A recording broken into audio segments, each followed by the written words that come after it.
જય માતાજી મિત્રો, તો કેમ છો બધા મજામાં? આઈ હોપ કે તમે બધા મજામાં જશો. તો welcome to my mini vlog. તો આજે દુષ્યંતભાઈને જવાનું છે હોસ્ટેલમાં જુનાગઢ ભણવા માટે.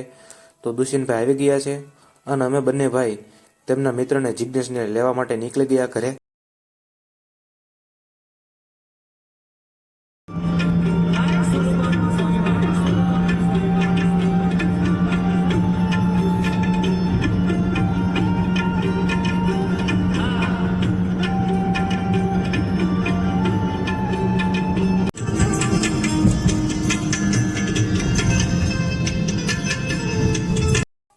અમે પહોંચી ગયા ત્રણે રેલવે સ્ટેશન અને ઠેલા બેલા કાઢીને આપણે આવી ગયા રેલવે સ્ટેશનની અંદર. તો ફાઇનલી સ્ટેશનમાં ટ્રેન આવી ગઈ છે અને આપણે જિજ્ઞેશભાઈને પણ કહી દીધા રામ રામ અને દુષ્યંતભાઈને પણ કહી દીધા રામ રામ અને બંનેને કરી દીધા ટાટા. બંનેને બેસાડી દીધા ટ્રેનમાં અને આપણે નીકળી ગયા ઘર સાઈડ. આપણે ફાટકે પહોંચ્યા તો ફાટક પણ ખુલી ગયું. અને આવા મિની વ્લોગ જોવા માટે આપણા પેજને ફોલો કરવાનું ભૂલતા નહીં.